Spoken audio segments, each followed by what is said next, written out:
सो मैंने पापा से 2 साल मांगे कि मेरे को ना पापा MSW करने दीजिए। तो वो 2 साल इसलिए ज़रूरी थे कि मैं खुद को सोच रही थी कि मुझे कुछ करना है क्योंकि मैं student of the year award हो गई। जब मैं बरकतुल्लाह यूनिवर्सिटी आती थी मात्र 30 रुपये मुझे मिलते थे।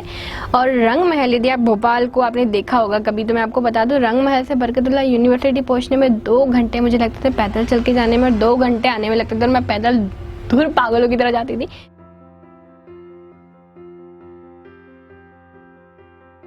तो हमारे गांव में लोअर टी शर्ट और जीन्स अच्छा परिधान नहीं माना जाता, तो वहाँ सलवार सूट पहन के कैसे, वो आपने शायद विद्या बालन की एक मूवी देखी होगी जॉली जासूस, उसमें वो सलवार सूट में कैसा काला बैग टांगती है, तो मेरे पास सेम ब्लैक बैग था और मैं वैसे बैग टांग के पीछे यूनिवर्सिटी भाट पैदल जाती थी, भाट पैदल जाती थी। मुझे अब ऐसा लगता है शायद भगवान मेरी तैयारी पहले से शुरू कर दिया था।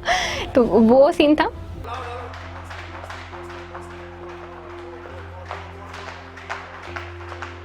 सीहोर से भोपाल आती थी ना, भोपाल मेरे लिए बहुत बड़ा शहर, बहुत सारे लोग, बड़े छोटे शहर से फिर बड़े शहर जाते हो। तो आपके लिए जैसे अब मैं भोपाल से मुंबई जाऊंगी तो बहुत बड़ा शहर, बहुत बड़ी जगह, ऐसा होता है ना, सेम मेरे लिए वही हाल था सीहोर से भोपाल। मैं बस में आती थी, मैं देखती थी यहाँ कितनी बड़ी बड़ी बिल्डिंगें हैं, कभी मेरा नाम होगा क्या, यहाँ कोई मेरे को पहचानेगा क्या, ऐसा उस समय की वो थी मेरी। ठीक है, मैं आपको बता दूँ, ऐसे होर्डिंग पे लगे हुए नाम फोटोज़ में बहुत देखते आती थी। और ऊपर वाले का शुक्र है कि कभी कभी मध्य प्रदेश के उन्हीं होर्डिंगों पे माउंट एवरेस्ट सबमिट करने के बाद मेरे पोस्टर भी लगे थे। मुझे कभी कभी तो यकीन नहीं आता कि वो, अरे मैं तो बस में बैठे ये सपने देखती थी और ऊपर वाले ने वो पूरे कर दिए। ऐसा होता है, मैं बता दूं आपको। इसलिए अच्छा सोचते रहना चाहिए हमेशा, सब खुद के लिए और सबके लिए।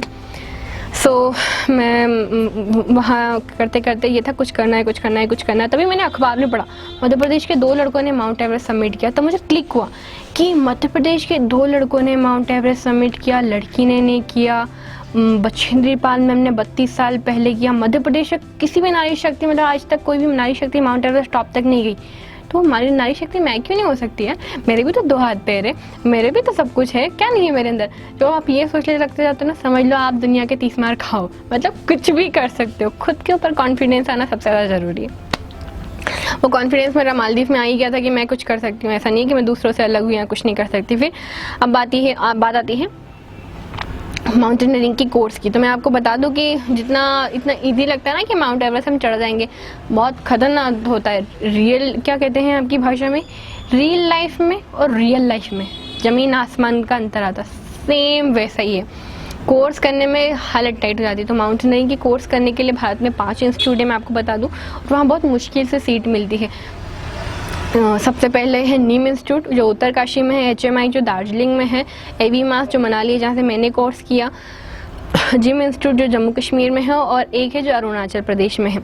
यहाँ से हम लोगों के माउंटेनियरिंग के कोर्स होते हैं जो 28 डेज़ के होते हैं। पहले बेसिक माउंटेनियरिंग कोर्स होता है, फिर एडवांस माउंटेनियरिंग कोर्स होता है, उसमें A ग्रेड लाते हैं हम बेसिक में, तब हम एडवांस के लिए क्वालिफाई होते हैं। कोर्स क्यों ज़रूरी है? सबसे इम्पोर्टेंट चीज़ आपके लिए बर्फ़ क्या है, सिर्फ फ्रिज में रखी हुई बर्फ़। हमें वहाँ सिखाया जाता है कि सॉफ्ट आइस पे कैसे चलते हैं, हार्ड आइस पे कैसे चलते हैं, ब्लू आइस पे कैसे चलते हैं, ब्लैक आइस पे कैसे चलते हैं, ये हमें टेक्निकल नॉलेज दिया जाता है वहाँ पे। रक्षक कैसे पहनते हैं, मतलब बैग कैसे पैक करते हैं, जूते में नीचे लगाते हैं वो क्रैम्पॉन कैसे पहनते हैं, सर्वाइव कैसे करते हैं। मान लो आप किसी जंगल में खो गए तो कैसे सर्वाइव करोगे, मान लो आप किसी पहाड़ पे हो और आपको इग्लू बना के रहना है तो आप सर्वाइव कैसे करोगे, 2 मैगी के पैकेट के साथ आप कैसे रहोगे, आपको टीम बॉन्डिंग करना कैसे सीखेंगे, आप क्लाइंबिंग करना कैसे सीखेंगे, रैपलिंग करना कैसे सीखेंगे, जुमारिंग करना कैसे सीखेंगे, रिवर क्रॉसिंग कैसे करना सीखेंगे। मतलब कुल मिला के पूरा फुल पैकेज जिसमें आपको सब चीज़ बता दी जाएंगी कि आपको अलग अलग चीज़ों में महारत, एडवेंचर की मैं सबसे कहूँगी कि आप सबको माउंटेनियरिंग या एडवेंचर फील्ड में जरूर जाना चाहिए। उससे आपको प्रकृति के एक तो बहुत क्लोज रहते हो आप, ठीक है, आपको आपके मन के जो फालतू के भय हैं वो खत्म हो जाते हैं, सर्वाइव करना सीख जाते हैं, आप कंफर्ट जोन से बाहर निकल जाते हो। कड़ाके के ठंड में खुद का टिफिन साफ करते हो, टेंट लगाते हैं ना, तब समझ में आता है कि घर का बिस्तर और घर की चीज़ें कितनी अच्छी। कंफर्ट जोन से बाहर निकलते पता चलता है कि बाहर की दुनिया कैसी है, कितनी चीज़ें हैं, एक्सप्लोर करने का मौका मिलता है। खुद की काबिलियत को हम समझते हैं जब हम अकेले रहते हो, लंबा लंबा रास्ता पहाड़ पर चलते। तो ये सब कुछ मैंने कोर्स के दरमियान सीखा। कोर्स का भी बड़ा प्यारा सा किस्सा है मेरा, मैं बता दूं। सो मैं माउंटेनियरिंग के कोर्स के लिए अप्लाई करी थी और मेरा हो नहीं रहा था क्योंकि बहुत वेटिंग लिस्ट होती है। अब मेरे टीचर ने बोला ऐसे तो तुम 2-2 साल तक वेट करती रहोगी तो फिर क्या करें। तो मैंने कहा सर मेरे को मनाली तो जाना पड़ेगा, वहाँ वेटिंग में मेरा नाम आया है। वेटिंग मतलब जैसे आप रेल में सफ़र करते हैं तो आपकी क्या बोलते हैं उसे, आपकी कंफर्म टिकट और आपकी वेटिंग टिकट, सेम वैसे ही हमारे वहाँ पे भी वैसे होता है। यदि कंफर्म वाला व्यक्ति नहीं आता तो वेटिंग वाले का हो जाता है। मेरा वेटिंग में नाम आया था मनाली इंस्टीट्यूट में बेसिक कोर्स में।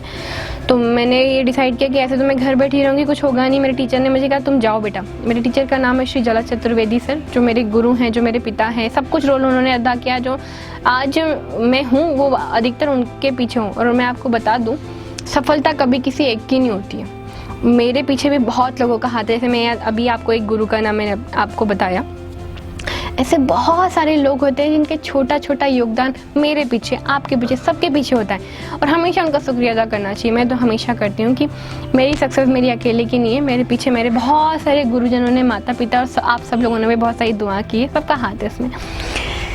सो सर ने मुझे कहा ऐसे तो बैठे रहोगे, क्या करोगे। तो फिर मैं मनाली इंस्टीट्यूट पहुंच जाती हूँ। पहली बार ट्रेन में, बस में सफ़र किया था। दिल्ली जैसे शहर में उस समय नया बहुत सारी लड़कियों के साथ गलत चीज़ें हुई थी। मम्मी पापा बड़े डरे हुए थे। तो मैं क्या करती थी, जब मैं इस ट्रेन में बैठती थी तो मैं ऐसा फील करवाती थी आसपास के लोगों को कि मेरा भाई या मेरा पड़ोसी बगल वाले डिब्बे में बैठा है। हाँ मैं इस डिब्बे में हूँ, आप सब उधर बैठिएगा। स्लीपर क्लास में मैं बैठ के गई थी मैं। फिर दिल्ली उठी, मजनू के टीले के लिए बस पकड़ी, फिर मनाली इंस्टीट्यूट पहुंची। इंस्टीट्यूट वाले बोलते हैं भैया, मतलब मेरे को बोलते हैं भैया आपकी तो टिकट है, मतलब आपकी तो सीट है नहीं, आप तो वेटिंग में हो, फिर आप क्यों एमपी से यहाँ आ गई हो। हाँ, यदि आपकी सीट कंफर्म नहीं हुई तो आपको मध्य प्रदेश वापस जाना पड़ेगा। मैंने उस समय तो मुंडी हिला दी थी। और फाइनली जो कोई आने वाले थे जिनकी कंफर्म सीट थी वो आए नहीं और मेरा वेटिंग क्लियर हुआ और मेरा कोर्स में नाम आया। पर सोचिए यदि मैं जाती नहीं तो क्या मैं उस दिन कोर्स कर पाती। मतलब छोटे छोटे लाइफ में आपको रिस्क लेने बहुत ज़रूरी है। वो मेरी छोटी रिस्क आज मुझे माउंट एवरेस्ट समिट करवाई ना।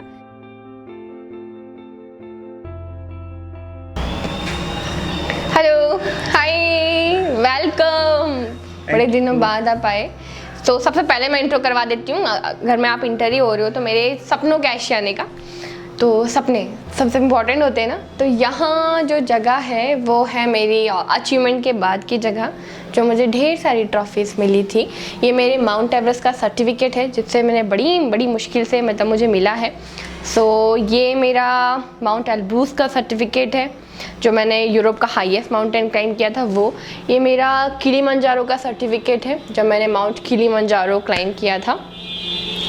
और ये मुझे नेशनल स्पोर्ट टाइम अवार्ड मिला था वह है। और सबसे इम्पॉर्टेंट चीज़ ये, इसमें मेरे एक चीज़ है मेरे इसमें। मेरे पापा मुझे ट्रॉफीज़ मिली, वो मेरे पिताजी जिन्होंने मुझे सपोर्ट किया, मेरी फैमिली, मैं डेली योगा करती हूँ, माउंट एल्ब्रूस का फ़ोटो, हमारे राज्यपाल, हमारा चेहरा ऐसा हो जाता है, माउंट एवरेस्ट का कुंभो आइसफॉल जहाँ मैं इंडिया का फ्लैग लेके खड़ी थी वो, काफ़ी सारे टॉक्स हुए थे जिनमें मैंने पार्टिसिपेट किया था। यहाँ मैंने कोर्स किया था तब का है ये वाला। फिर मैं बेटी बचाओ बेटी पढ़ाओ की ब्रांड एम्बेसडर बन गई थी। और ये मैं सबसे पहले बेस कैंप गई थी वो। और ये top of the world mount Everest top का फ़ोटो है जब मैं टॉप पे पहुँच चुकी थी तब का। और पापा के पास से यहाँ तक लास्ट फ़ोटो, सारे सपने पूरे हो चुके थे मेरे। और ये नेचुरल पिक्चर था, कोई उसमें वो नहीं किया गया था। और मुझे ना, मैं थोड़ी सी क्रिएटिव हूँ ना, तो ये सब चीज़ें बनाने का मुझे बहुत शौक़ है। ये ड्रीम कैचर मैंने खुद ने बनाया है। और ये मेरे सभी पुरस्कार हैं जो मुझे अलग अलग जगह से प्राप्त हुए हैं। ये मेरे लिए इसलिए बहुत इम्पॉर्टेंट है कि साधु को भी यदि सम्मान दिया जाएगा तो वो माला डालवाने के लिए गर्दन झुकाएंगे। तो इतने प्रेम पूर्वक सभी ने मुझे सम्मान दिया। ये वो एक चीज़ मेरे लिए इम्पॉर्टेंट है। ये लाइन मैं हर दिन रनिंग पे जाने से पहले पढ़ के जाती थी। जैसे मैं जूते पहनती थी, यहीं पर बैठ के कुर्सी पे जस्ट मैं जूते पहनती थी ऐसे, और मैं ये लाइन पढ़ती रहती थी, never never never never never give up. So हर एक मॉर्निंग मेरी ऐसी होती थी। फिर घर से निकलने से पहले मैं ये तस्वीर देख के जाती थी कि मुझे यहाँ जाना है। मैं ऐसा बैग लेके खड़ी हूँ और मुझे टॉप द वर्ल्ड पे ऐसे जाना है। और ये मेरी ट्रॉफीज़ हो गई। अब मैं आपको और कहीं लेके चलती हूँ। ओके, सो ये मेरा स्टडी रूम छोटा सा, जहाँ मैं बैठ के किताबें पढ़ना पसंद करती हूँ। रोशनी आती रहती है सामने से इसलिए। और यहाँ भी मैंने हमेशा पिक्चर लगा के रखा था कि मैं किताबें पढूं तो मुझे बिल्कुल वो बना रहे कि एक माहौल बना रहना चाहिए, है ना। अब आते हैं मेरे रूम है जहाँ मैं सबसे ज़्यादा समय बिताती हूँ। जैसे ही आप इंटर करोगे जस्ट सामने सबसे बड़ा वाला पिक्चर। मैं हमेशा अपने आप को यहाँ इमेजिन करती थी कि मैं यहाँ खड़ी हूँ, पर्वत देवता यह है। इस पहाड़ से पता है क्या सीखने को मिलता है कि वो इतना बड़ा है पर उसमें इतना सा भी गुरूर नहीं है, और हम इतने छोटे से होते हैं और हम में इतना बड़ा गुरूर होता है।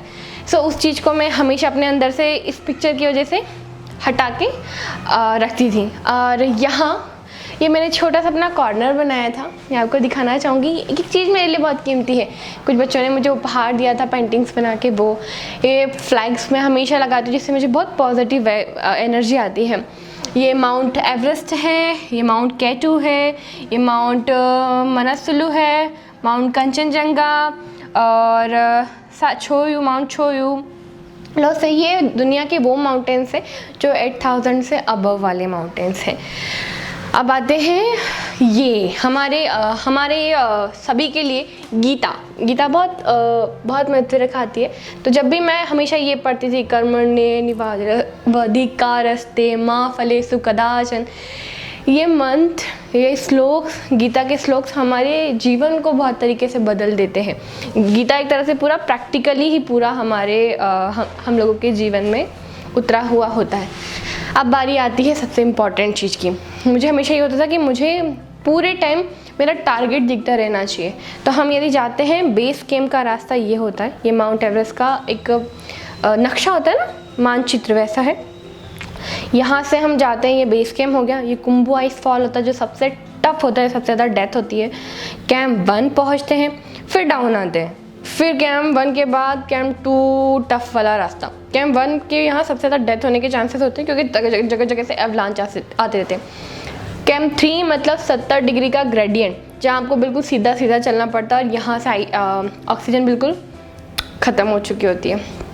कैंप 3 के बाद येलो बैंड एरिया, यहाँ रॉकी एरिया होता है और हम लोग क्रैम्पॉन पहने होते हैं तो हम लोगों के लिए बहुत टफ चीज़ हो जाती है। फिर यहाँ आता है साउथ कॉल, जहाँ सबसे ज़्यादा डेथ होने के चांसेस होता है। साउथ कॉल मतलब कैंप 4 डेथ जोन एरिया, जहाँ पे मेरा ऑक्सीजन ख़त्म हुआ था। अब आपको आगे वाली स्टोरी में पता चल जाएगा क्या क्या हुआ था, नक्शा गौर से देखिएगा। फिर यहाँ के बाद सीधी चढ़ाई होती है 18 घंटे की, जब हम टॉप ऑफ द वर्ल्ड पे पहुँचते हैं। ये साउथ साइड है माउंट एवरेस्ट का और ये नॉर्थ साइड है चाइना तरफ से। माउंट एवरेस्ट का तिब्बती नाम है माँ चोमोलोंगा और नेपाल में इसका नाम है सागर माथा, और दुनिया भर में इसे माउंट एवरेस्ट के नाम से जाना जाता है। यहाँ मुझे बहुत छोटे बच्चों ने बहुत उपहार दिए, कितने प्यार से वो बनाते होंगे मेरे लिए। एक चीज़ बहुत इंपॉर्टेंट रखाती है। और ये मेरी एक स्टूडेंट है जिसने मुझे बहुत प्यारी पोएम लिख के दी थी मेरे लिए। ये एक बच्ची थी जिन्होंने मुझे मेरी पेंटिंग बनाई थी जो मेरे लिए बहुत कीमती है। अब भले मैं उसमें कैसी भी लग रही हूँ चलेगा, पर कितना प्रेम से उन्होंने मुझे बनाया। और हमेशा मैं ये लाइनें सबसे ज़्यादा पढ़ती हूँ। ये वाली लाइन मेरी फेवरेट है, success don't come to you, you go to it. मतलब कभी भी सक्सेस आपके पास नहीं आएगी, आपको उसके पास जाना पड़ेगा। इसका हम हिंदी में समझ सकते हैं, प्यासा कुएं के पास नहीं आता, मतलब प्यासे के पास कुआं नहीं आता, प्यासे को कुएं के पास जाना पड़ता है। तो वही वाली लाइन है जो मेरी फेवरेट है, success don't come to you go to it. ये सारी लाइनें मेरे जीवन में मैं बहुत उतारती हूँ। ये सारी वो लाइनें थी कि जब मैं यहाँ लेटी रहूँगी तो मुझे हमेशा ये चीज़ें दिखती रहनी चाहिए, हमेशा।